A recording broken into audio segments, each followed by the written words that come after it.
Et à 7h19, c'est l'heure de retrouver l'édito éco Dimitri Pavlenko. Bonjour Olivier Babot. Bonjour Dimitri, bonjour Anissa. Bonjour Olivier. à tous. On change d'assemblée avec vous, on va passer du Sénat à l'Assemblée nationale. Parmi les sujets économiques qui ont été remarqués pendant la discussion du budget dans l'hémicycle, il y a une taxe portée à 33% sur les rachats d'actions qui a été adoptée avec les voix du Rassemblement national. Mesure censée, je cite les votants, lutter contre la spéculation.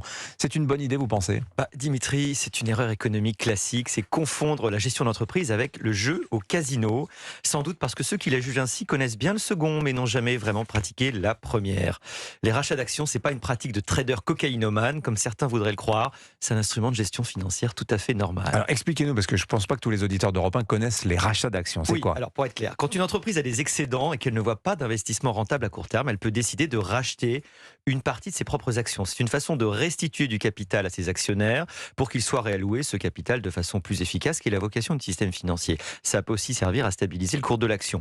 La plupart du temps, les actions rachetées ne sont d'ailleurs pas détruites. Elles peuvent être revendues ultérieurement lorsque le cours remonte, ce qui génère du cash pour l'entreprise. Cette flexibilité financière est loin d'être anecdotique. Elle constitue un outil de croissance externe permettant d'acquérir d'autres sociétés en payant en actions avec des actions rachetées à bas prix. Ce mécanisme renforce la capacité stratégique des entreprises françaises dans un contexte de consolidation mondiale. Donc ça n'a rien à voir avec la spéculation, vous dites ? Comme j'ai souvent fait remarquer à ce micro, ce terme de spéculation est un épouvantail assez creux. Il faudrait plutôt voir dans ces rachats un instrument de protection du pavillon français. Figurez-vous, lorsqu'un titre chute temporairement, il devient une proie idéale pour un acquéreur étranger souhaitant prendre le contrôle à bon compte. En rachetant ses propres actions lorsque leur prix est bas, une entreprise évite que des prédateurs ne renforcent discrètement leur participation.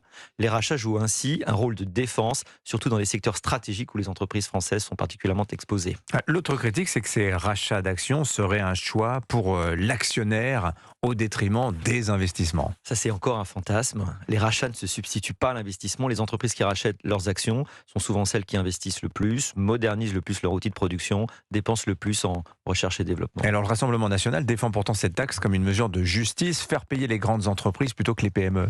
Mais oui, mais c'est ça le poteau rose. On a tellement besoin d'argent qu'on cherche n'importe quel prétexte pour aller en piocher et on imagine que les grandes entreprises en regorgent. Et d'ailleurs, le rendement avancé de la taxe de 8 milliards est comme souvent totalement illusoire parce que les entreprises changeraient leur fusil d'épaule. Souhaitons vraiment que le débat public se débarrasse de ces impôts slogans et de ces diabolisations qui trahissent l'ignorance de ceux qui les proposent et ne sont en pratique que des machines à éloigner l'activité économique de notre territoire. Signature Europe 1, Olivier Babot. Merci beaucoup Olivier. Bonne journée.